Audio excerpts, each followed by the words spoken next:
Biasanya orang yang terjebak oleh kerumitan, kesalahan, atau hidup yang beratnya beban luar biasa, nyari jalan keluar. Tapi kalau kamu nggak berani tantangan, nyari aman saja, ya hidupmu gitu-gitu aja.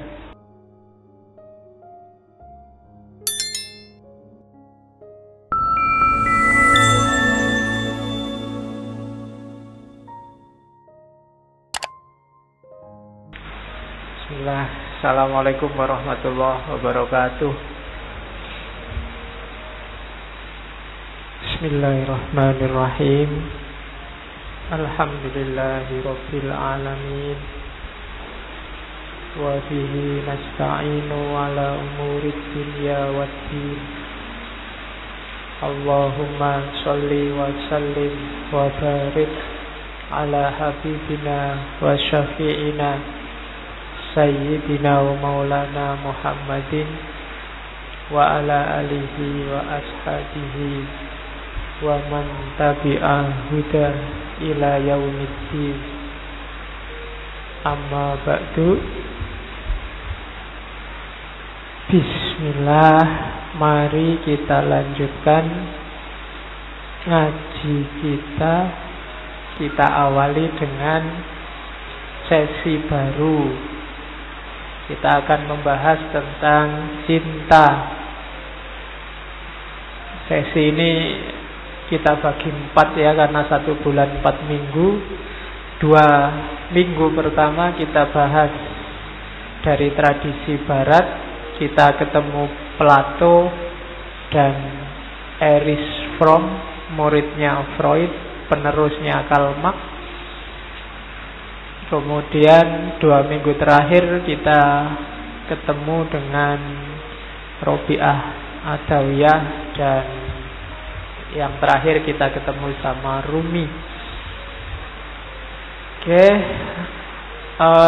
ya meskipun hujan deras tidak apa-apa ya, kita tetap ngaji aja. Semoga suara saya masih terdengar meskipun kalah sama suaranya hujan. Yang di belakang kalau nggak dengar boleh maju. Ya, yang hujan-hujan seperti ini memaksakan hadir, bagus. Yang tidak hadir juga bagus. Ya, kan Nabi Muhammad kan gitu. Satu ketika Nabi itu diwaduli oleh Abu Bakar sama Umar. Abu Bakar ini kalau sholat lail setelah sholat isya, sebelum tidur. Kalau Umar, ya pokoknya tidur nanti bangun di sepertiga malam. Waktu lapor ke Nabi, katanya Nabi dua-duanya benar, dua-duanya baik. Abu Bakar orang yang hati-hati karena dia takut mungkin nggak bisa bangun di sepertiga malam yang terakhir. Sementara Umar, katanya Nabi, Umar orang yang kuat. Jadi Umar engkau orang yang kuat, dan Abu Bakar engkau ya orang yang hati-hati. Dua-duanya benar. Maka yang berangkat ngaji hujan-hujan itu orang yang kuat, jadi bagus. Yang tidak berangkat itu orang yang hati-hati. Lu sopo ngerti nanti pilek, sopo ngerti kedinginan. Dia harus hati-hati dong. Tubuh ini juga kan amanatnya Allah yang harus dijaga. Jadi dua-duanya benar, nggak ada yang salah. Hari ini kita sering gegeran karena yang hati-hati menganggap yang kuat itu nekat, yang kuat menganggap yang hati-hati ini lemah. Sekarang kan ada Islam kuat sama Islam hati-hati gegeran. Janjane dua-duanya sama-sama baiknya. Oke, maka yang tidak hadir ya jangan digerenengi. Mereka orang-orang yang baik, mereka hati-hati. Yang hadir bagus juga, mereka orang-orang yang kuat. Yang harus hadir yo cuma saya. Kalau saya nggak hadir ngajinya nggak jadi. Jadi mau nggak mau harus hadir. Kuat tapi tetap harus hati-hati. Oke, bismillah ya, kita mulai. Tema kita malam ini Plato. Saya tidak tahu, mungkin sudah 2 atau 3 kali ini saya ngomong tentang Plato. Dulu awal-awal ada sesi idealisme. Jadi Plato ini salah satu filosof barat yang pikiran-pikirannya enak kalau disambungkan sama agama. Makanya nanti Plato dilanjutkan oleh orang-orang dari tradisi Helenisme Romawi, namanya Neoplatonisme, tokohnya Plotinus. Cara berpikir gaya Neoplatonis ini nanti diserap oleh tradisi mistik Timur. Kalau dalam Islam misalnya Suhrawardi Al-Maktul dan kawan-kawan dari tradisi Iluminasi. Jadi sanad keilmuannya, idealismenya Plato, Platonisme, terus Neoplatonisme, terus filsafat Iluminasi.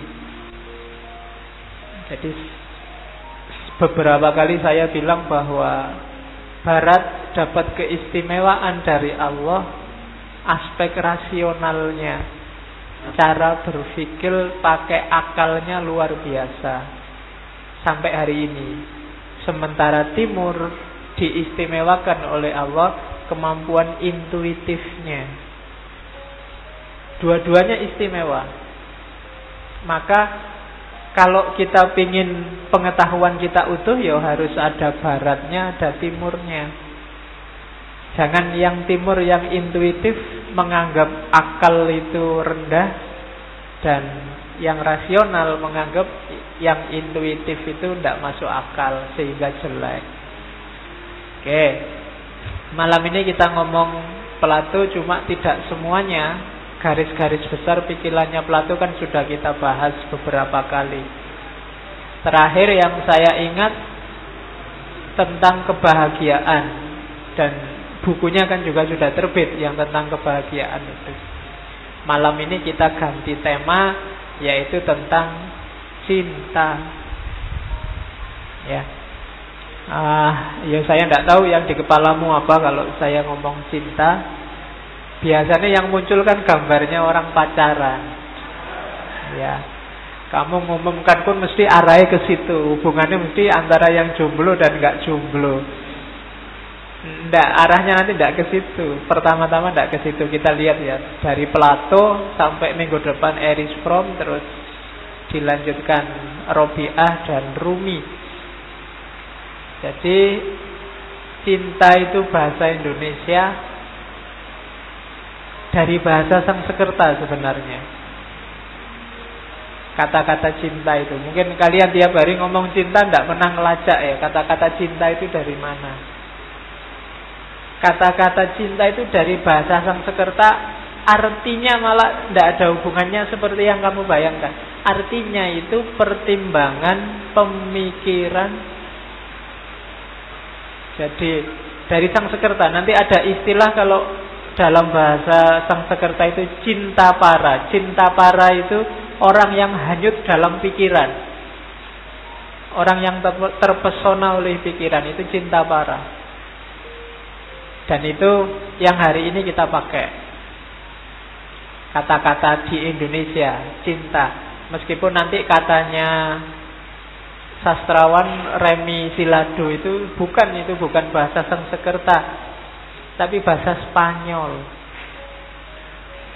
Kesini dibawa oleh orang-orang Portugis. Artinya tali. Makanya kan hari ini kan kita ada istilah putus cinta. Itu berarti talinya putus. Zaman dulu kalau orang jatuh cinta terus tunangan, simbol bahwa dia sudah tunangan itu pakai diikat dengan tali yang warnanya merah. Makanya cinta itu bisa putus, bisa nyambung karena hubungannya sama tali. Dipakailah istilah cinta. Oke, yo istilah yang lain banyak. Ada istilah sayang, ada istilah kasih, dan lain-lain. Kita lihat 1 bulan ini ya, kita main-main dengan itu. Jenisnya Ada cinta jasmaniah, ada cinta persahabatan, ada cinta ketuhanan. Itu biar kenal aja istilah-istilahnya. Cinta jasmaniah itu ya fisik. Ini yang konotasinya pacaran tadi, ketertarikan yang ada hubungannya sama seksualitas. Cinta jasmaniah. Bahasa Yunaninya eros. Bahasa Sangsekertanya kama.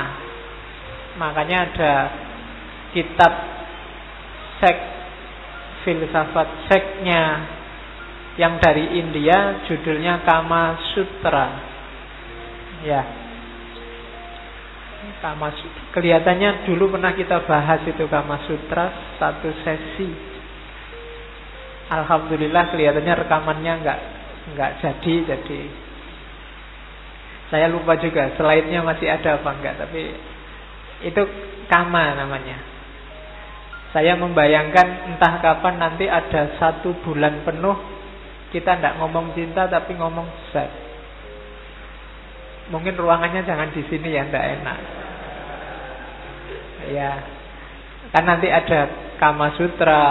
Orang Jawa kenal orang Jawa Hindu, asalnya dari India, ada filsafat namanya tantrisme.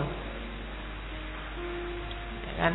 Islam fikih kan juga punya konsep seksualitasnya. Menurut saya konsep seksualitasnya Islam agak luar biasa. Kapan-kapan kita bisa bahas itu.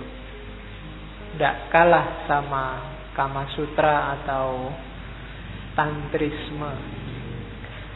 Oke, orang Jawa juga punya filosofi sendiri. Kapan-kapan tapi ya kita ngomong itu.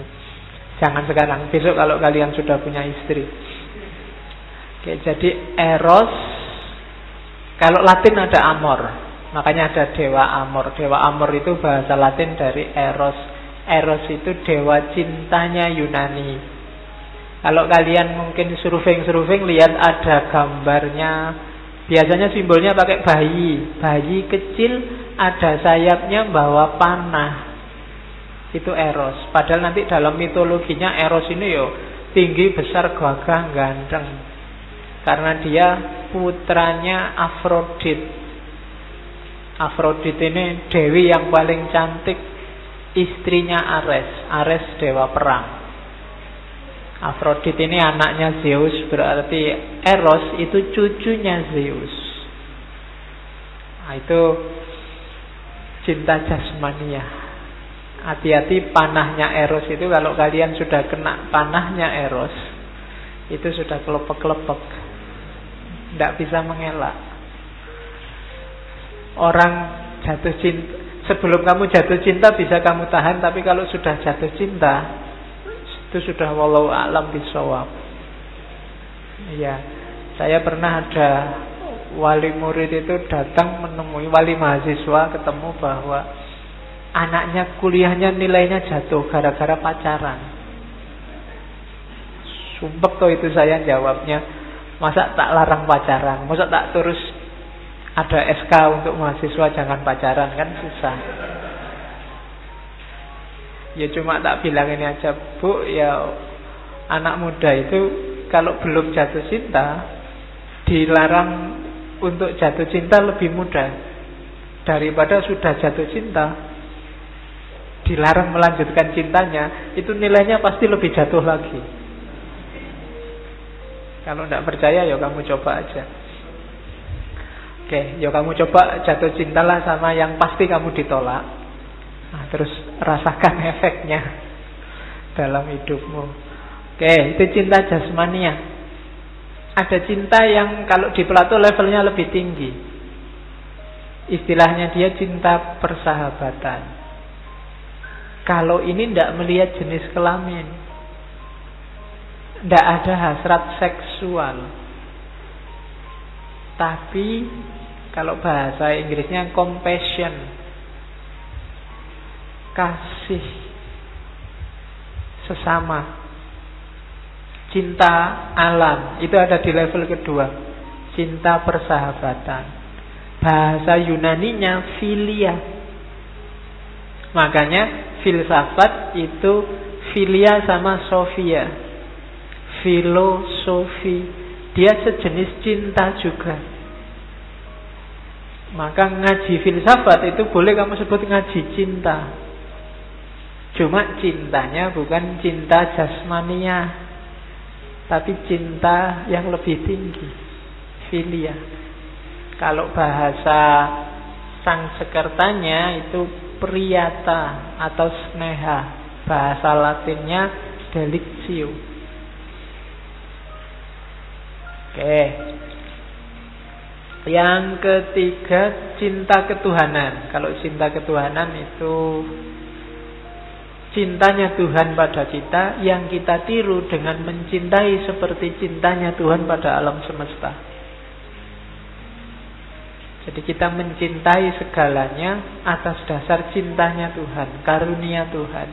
Itu namanya cinta ilahiyah. Nanti dicontohkan oleh Robi'ah, oleh Rumi. Betapa sayangnya Tuhan pada kita, dan kita juga betapa sayang dan butuh kita pada Tuhan. Itu kalau bahasa Yunani namanya agape. Ya, bukan EGP ya. Kalau EGP kan memang gue pikirin. Karitas, karuna, prema. Bahasa Arabnya Rahman. Bahasa Yahudinya Hesed. Bukan keset, Hesed. Ya. Jadi itu cinta ketuhanan. Jadi ternyata istilahnya beda-beda. Cuma dalam bahasa Indonesia disebut cinta. Jadi kalau ada orang bilang aku cinta padamu, tegaskan dulu itu cinta yang gimana dulu. Cinta yang jenisnya eros, apa jenisnya philia, apa jenisnya agape. Jenisnya agape itu cinta ketuhanan. Itu yang dalam hadis mencintai karena Allah dan berpisah karena Allah. Itu cinta ketuhanan namanya. Tapi kalau ya karena kita sesama manusia, aku sayang kamu, kamu sayang aku, philia, itu berarti cinta level 2. Kalau cinta jasmania itu yang eros. Nah, kalau ada orang bilang I love you padamu, jangan salah paham dulu. Jangan-jangan itu cinta yang kedua, yang philia, bukan yang pertama. Oke, jadi jenisnya itu. Awas keliru kalau membaca istilah-istilah. Kalau dalam Islam cinta yang sifatnya jasmania itu sering disebut mawaddah. Ya. Jadi kalau makanya orang berumah tangga itu biasanya kan mawaddah, syukur-syukur bisa naik level jadi mahabbah. Kalau lebih tinggi dari itu rahmah. Jangan ujuk-ujuk rahmah. Kalau rahmah dulu tanpa mawaddah, tidak ada ketertarikan jasmania, ya susah kamu nanti berumah tangga. Lihat suaminya kayak temennya, kayak ustadznya, kayak tidak enak. Ada level mawaddah dulu, ketertarikan fisik.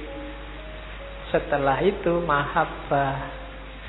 Setelah itu baru rahmah, cinta ketuhanan. Maka kalau cintanya naik dari mawaddah ke mahabbah terus jadi rahmah, rumah tangganya langgeng. Tapi kalau tidak naik kelas, mawaddah kok mawaddah terus nggak jadi mahabbah, nanti istrinya umur-umur 50-an sudah bosen, ingin nyari yang baru. Kenapa? Ya karena jasmania, fisiknya kan sudah berubah. Secantik apapun orang umur-umur 50, 60 ya pasti sudah berubah. Makanya saya sering bilang, makanya nyari istri biar langgeng, jangan cari yang cantik. Nyari yang jelek lebih langgeng.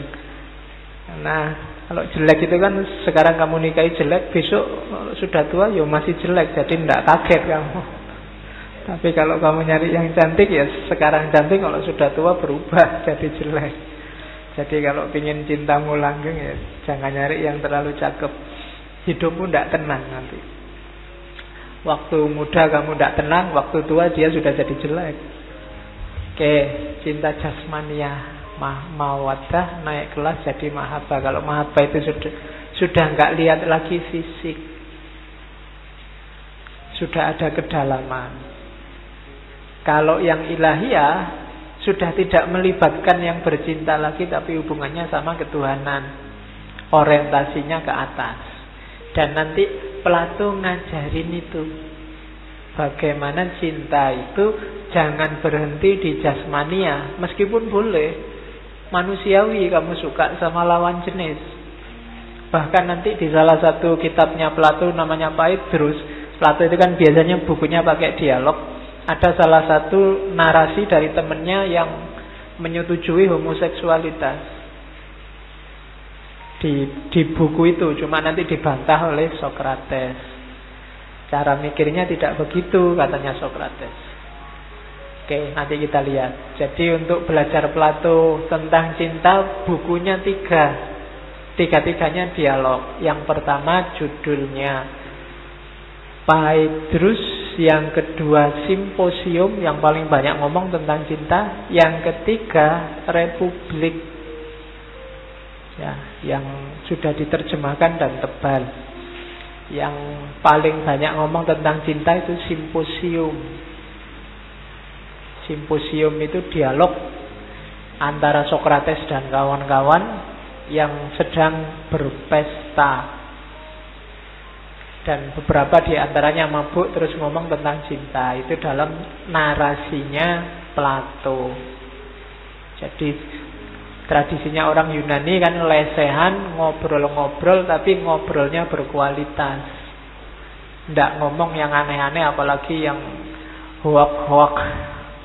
Sekarang alhamdulillah hoaknya berkurang. Cuma saya tidak tahu ya apa hoak apa enggak, karena orang-orang posting itu sekarang mesti diawali semoga ini bukan hoak, terus cerita podo ae. Oke, dari Simposium malam ini lebih banyak dari Phaedrus 1-2. Belajar cintanya Plato, perhatikan itu dulu. Ini kemarin di Filsafat Kebahagiaan keluar juga. Jadi hidup kita ini kayak kusirnya, apa itu namanya? Pedati, apa ya? Kereta. Kudanya 2, cuma itu gambarnya kurang mewakili. Kudanya ada sayapnya nanti. Jadi hidup kita itu kayak orang yang sedang naik kereta. Kudanya 2, ada saisnya dan ada sayapnya. Ini imajinasinya kayak buruk gitu kan, kuda yang ada sayapnya. Oke, ada kuda hitam, ada kuda putih. Kuda hitam ini lambang nafsu-nafsu yang rendah. Rendah itu bukan berarti jelek ya, tapi levelnya rendah. Kita butuh itu, tapi jangan sampai dikuasai. Kalau kuda putih ini hasrat yang levelnya lebih tinggi, harga diri, keinginan melakukan kebaikan dan seterusnya, itu kuda putih. Itu ya bagus, tapi tetap harus kita kendalikan. Kalau tidak kita kendalikan, keinginan baik itu bisa blunder, merusak kita sendiri. Maunya ngasih nasihat orang lain, tapi kalau ruang dan waktu, porsi dan proporsinya nggak pas, itu bisa hasilnya kebalikannya. Itu kuda putih. Jadi dalam diri kita ada dorongan untuk berbuat baik, namanya kuda putih. Ada nafsu-nafsu rendah, namanya kuda hitam. Yang bisa mengendalikan siapa? Saiznya, kusirnya, namanya rasio, akal. Akalnya harus jalan. akal ndak jalan, maka kuda hitam sama kuda putih bisa ndak karu-karuan, bisa nabrak kiri, nabrak kanan, bahkan bisa ngerusak keretanya itu sendiri. Terus ada sayapnya. Itulah eros, itulah cinta. Kenapa harus ada sayapnya? Biar kuda ini nggak cuma jalan di muka bumi, nggak cuma hidup apa adanya menghabiskan umur, tapi dia bisa transendensi, bisa naik ke atas, bisa bernilai hidupnya. Untuk bisa bernilai dan punya makna, naiklah ke atas. Maka kudanya butuh sayap. Hidup yang semakin berkualitas dan bermakna. Untuk itu orang butuh cinta. Nanti di belakang banyak dijelaskan kenapa kok untuk yang semacam itu butuh cinta. Kenapa kok kalau tanpa cinta hidup kita biasa-biasa saja, kayak kereta yang jalannya di bumi saja, nggak bisa terbang, nggak bisa melayang. Jadi bagi kalian yang nggak punya cinta, umurmu habis hanya untuk makan, minum, tidur, nongkrong, weanan. Nggak ada gelombangnya, kamu nggak bisa naik ke atas. Meskipun resikonya memang semakin kamu naik tinggi ke atas, ada resiko kamu jatuhnya lebih sakit. Nggak masalah. Jangan takut tantangan. Itu kan kayak ceritanya Gibran. Di salah satu bukunya Gibran cerita perdebatan antara pohon kelapa sama rumput. Jadi suatu ketika ada hujan deras kayak gini. Pohon kelapa itu mentiung kiri, mentiung kanan. Lama-lama rubuh dia. Rubuh ketemu rumput, diketawain sama rumput. Makanya jadi tumbuhan gak usah tinggi-tinggi, cukup jadi rumput saja.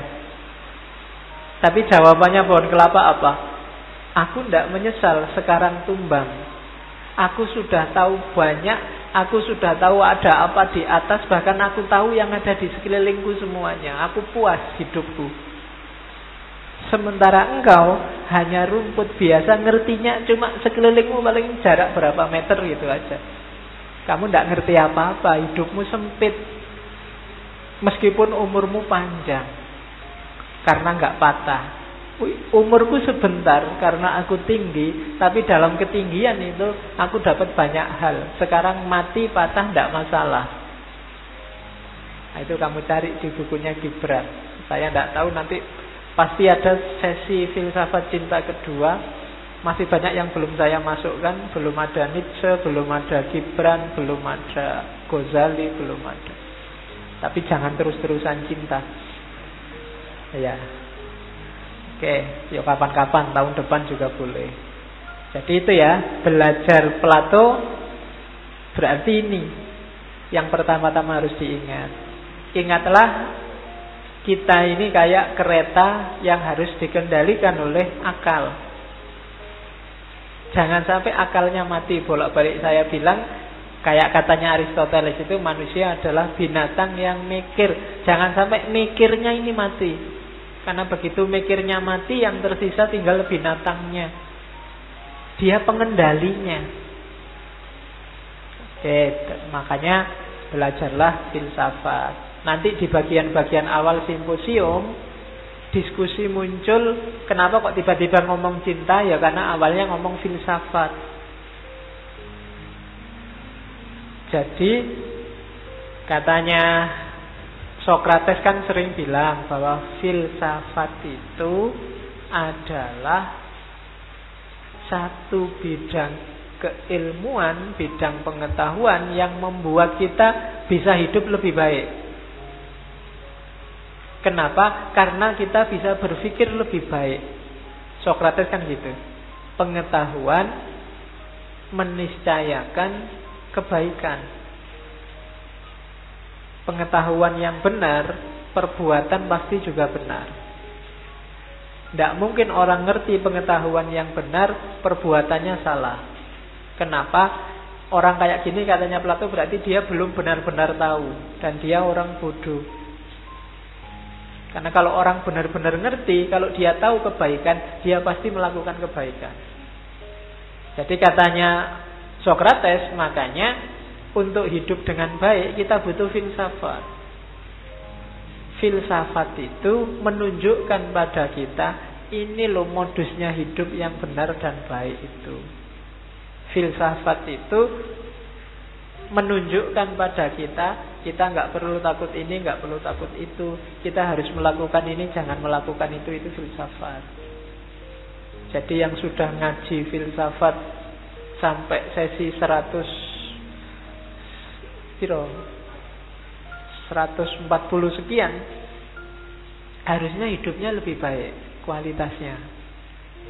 Kalau belum, yo tanyalah pada Sokrates. Kok bisa belum? Harusnya wawasannya tambah, kualitas hidupnya juga naik. Harusnya itu.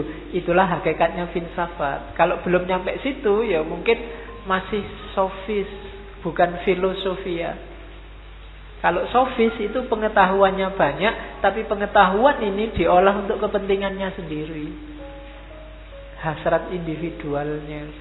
Makanya kaum sofis ini selalu gegeran sama Sokrates. Nanti di situ juga ada orang sofis di simposium. Jadi jangan jadi sofis, jadilah filosofis. Oke, terus berarti apa? Filsafat itu belajar tentang hidup, belajar tentang manusia. Dan salah satu gejala manusia, gejala hidup yang luar biasa dalam manusia itu cinta. Setiap kali kajian cinta, pasti di situ disebut bahwa cinta adalah puncak fenomena mentalnya manusia. Jadi dia penting. Makanya kalau filsafat itu belajar tentang hidup, dia harus juga belajar tentang cinta. Nanti di awal-awal disebut ya berarti tema cinta itu tema yang penting, harus dibahas. Kesimpulannya itu. Maka nanti ada sekitar 8 orang dalam buku simposium itu, semuanya beropini, berpandangan ngomong tentang cinta. Oke. Terus kita lihat orang pertama yang ngomong dalam simposium. Sebelum ke sana, nanti didefinisikan dalam buku Phaedrus, cinta itu divine madness. Cinta itu madness. Madness itu kegilaan. Tapi divine madness itu kalau di bahasa Indonesia kan mungkin gila tapi ilahiyah. Susah ya definisi kegilaan tapi sifatnya, karakternya ketuhanan. Gendeng tapi ketuhanan. Susah ya. Bukan ketuhanan yang maha gila loh ya, tapi kegilaan yang bercorak ilahi. Itu cinta. Tidak ada cinta yang tidak gila. Kalau kamu belum nyampe level gila dalam tanda petik ya, bukan gila beneran. Kalau kamu belum nyampe level gila, kamu belum cinta beneran. Makanya dalam Phaedrus disebut ya kegilaan itu ada 2. Ada kegilaan karena memang sakit jiwa. Kalau ini sih nggak usah dibahas ya, dibawa aja ke dokter. Yang kedua ini, yang divine madness, kegilaan yang ilahiyah. Ini khas. Dia tidak normal kayak yang lain. Dan katanya Sokrates di Phaedrus itu kegilaan ilahiyah itu sebenarnya 4 jenis. Salah satunya cinta. Kegilaan ilahiyah itu ya yang pertama madness of prophecy. Profesi itu semacam kenabian. Para nabi, para pembaharu, orang-orang yang dapat ilham untuk melakukan perubahan sosial, itu kan orang-orang yang gila, nggak normal. Yang lain hidup enak-enak kok dia mikir neko-neko, ngerusak tatanan, itu kan kegilaan. Itu nabi yang bisa. Jenis pertama, kegilaan. Jenis kegilaan yang kedua adalah madness to escape guilt and hardship. Biasanya orang yang terjebak oleh kerumitan, kesalahan, atau hidup yang beratnya beban luar biasa, itu agak gila. Ketika solusi-solusi normal tidak bisa, itu pikirannya biasanya mulai muncul yang alternatif-alternatif. Itu kegilaan, hardship, dan escape guilt. Itu jenis divine madness juga. Kayak kamu mungkin ada masalah, dipikir yang lurus, nggak ketemu solusinya, wis ngewarang wae lah piye carane. Itu madness, gendeng kan itu. Wong solusi normal nggak bisa kok kamu ambil solusi ngawur aja. Ini butuh kemampuan, nggak sembarangan. Itu madness. Kayak kamu ujian nggak ngerti dosennya kitanya apa, wis dikewarang wae sapa ngerti bener. Itu jenis madness juga. Jenis kegilaan juga. To escape guilt and hardship. Jadi maka kalau kalian ingin hidupmu berkembang, hidupmu semakin naik kualitasnya, kamu butuh kegilaan ini. Yang nomor 3 kamu butuh. Jadi bikin hidupmu berat, kamu merasa di pressure A, di pressure B, di pressure C, nanti otakmu akan meletek. Nyari jalan keluar. Tapi kalau kamu nggak berani tantangan, nyari aman saja, comfort zone saja, ya hidupmu gitu-gitu aja. Maka jadilah orang gila. Dalam tanda petik ya. Nanti kamu gendeng beneran. Sing disalahke ngajinya. Masa disuruh gila kok kemarin. Terus yang keempat, madness of poetry. Poetry itu ya sastrawan, puisi. Ini ya butuh orang-orang gila. Jadi puisi kok isinya lurus, delujur, gak ada yang baru ya gak laku mesti. Harus inspiratif, ada yang baru. Maka orang-orang budayawan, sastrawan itu kan pikiran-pikirannya kadang mengejutkan. Itu jenis madness juga, kegilaan. Orang yang bisa keluar dari cara berpikir normal. Dan yang terakhir ini, kegilaan cinta. Katanya Plato, kegilaan ketika kita melihat keindahan pada sesuatu yang kita cintai. Itu kegilaan. Lagi nongkrong pinggir jalan kok ada yang lewat, indah lagi, kamu kan rada gendeng sebentar, agak ya. Pokoknya yang lurus-lurus lupa sudah. Wow, mesti gitu kan. Wow, mesti gitu kamu lihatnya. Itu semacam kegilaan. Dalam cinta juga begitu. Apalagi kamu jatuh cinta beneran. Yang pernah pacaran atau sedang pacaran pasti ngerti betapa gilanya orang jatuh cinta itu. Hujan-hujan kayak gini disuruh jemput, ngaji lagi. Itu kan hanya orang gila yang mau. Ngapain dong enak-enak. Apalagi nanti pulangnya disuruh neraktir, bayari lagi. Dan itu mau. Itu kan luar biasa. Dia sendiri suruh bikin makalah, malah males-malesan, dimarahi dosennya. Tapi begitu si dia yang minta bikin makalah, melekan dibela-belain. Itu kan kegilaan yang luar biasa. Jadi divine madness. Bagi yang memang sedang jatuh cinta, kerjasamalah sama dia yang kamu cintai itu untuk mendorongmu produktif melakukan yang baik-baik. Kalau bisa kerjasama semacam itu, kalian berdua bisa naik kelas hidupnya dengan energi cinta. Jangan disuruh yang nggak penting. Paksalah pacarmu itu, misalnya kamu punya pacar, pokoknya aku ndak mau jadi pacarmu kalau bulan ini tulisanmu nggak jadi. Kalau semester ini tesismu nggak jadi, kita putus saja. Itu kan positif energinya. Daripada dipakai yang aneh-aneh. Jadi mending kamu manfaatkan energi itu untuk yang positif. Kenapa? Di situ ada kegilaan-kegilaan. Yang kalau pakai pikiran normal ndak mungkin. Itu dipait terus. Jadi love is divine madness. Cinta adalah kegilaan ilahiyah. Orang yang jatuh cinta adalah orang yang gila. Orang yang berpuisi, para sastrawan, biasanya orang-orang yang gila. Orang yang hidupnya kepepet, itu orang-orang yang gila. Dan para nabi kadang-kadang melakukan revolusi sosial, mereka juga kategorinya orang-orang yang gila.